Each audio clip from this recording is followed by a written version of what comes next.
Cheers, brother. ACM, Haitchka CM, Siayat. Chief Skuluts, not to Slewutu, Chief Yopanats, not to Slewutu Squamish. Welcome to our traditional territory here, and I saw your movie. It was great. Oh, God. It was really good. Short. We did a talk together with Bill McGibbon, and Bill McGibbon says, really have to respect the guy when he could throw an axe and sue you at the same time. Be a hell of a proceeding.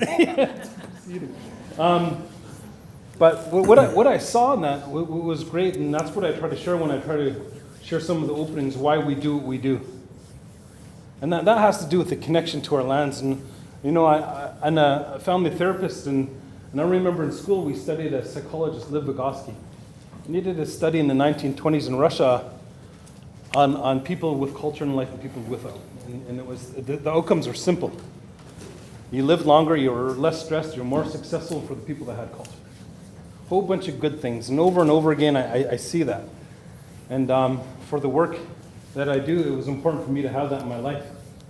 And I could see that with my brother here and the work that he does, and spreading out the message, and what we feel is sticking up for the sacred. Sticking up for the sacred, protecting the sacred. How we feel about one another and the people that we love in our lives, the connections that we have. You know, every single culture in the world have a ceremony that's in common, that's marriage. That marriage, you honor that because that's a ceremony between two people. When they love each other, you leave that person's presence and your spirit's fed. We learn that ceremony from our elements that we use, and I can see it in almost every culture and every religion and every spirituality. They use fire, water, air, and earth, all the elements. You know, they light a candle or some incense or sage or sweetgrass or whatever it might be. But what that's used for is to grow a connection to our elements. If we didn't have one of them, we wouldn't be here. And that's part of who we are. When we pass away, we go back into the earth. We go back into those elements. And that means something. So what we try to do is what we end up having is an intimate connection to our lands and to our water. And that's why we do what we do. That's why we protect the sacred. That's why we wouldn't put down our children and let anything horrible happen to them. It's for their future generations that we're doing this. It's for our kids and the people that we love that we want to do something to stop some of this crazy destruction that's happening to our sacred. And we do it, as my grandfather said, Chief Dan George. He said, we'll pick up the tools of the white man's ways, his customs and his traditions and his laws, and we'll rule our people by the teachings of Mother Earth. That's what he said, and that's what we're doing. He said, in my lifetime, he said, I'd like to see our people govern ourselves and create ourselves to be the proudest segment of our society. It was been a black era of our people through the residential school experience and all these things that have happened. When it was against the law to talk about the sacred of what we talk about. It was against the law to speak our language. But now there's nothing holding us back. And we're going to move forward with the teachings of our Mother Earth.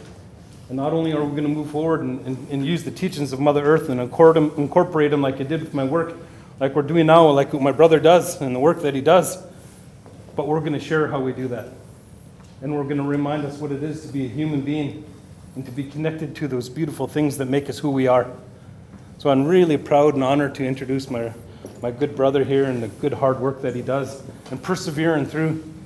A good example for my son to look at and to have a role model like this, to be in tune with our culture and our spirituality, but also be a mighty pebble thrown into the pond and ripple out to the world and to the people. So thank you, my brother, and let's give him a round hand. Welcome. Nice and chill, brother. Siya. Ladies and gentlemen, it's good to be here with you again this evening.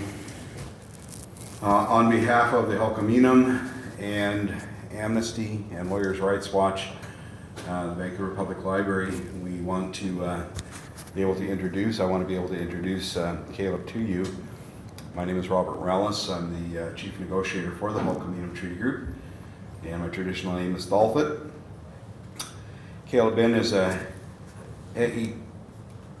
Icho Dene and Dunaza Cree from the Treaty 8 territory in northeastern BC.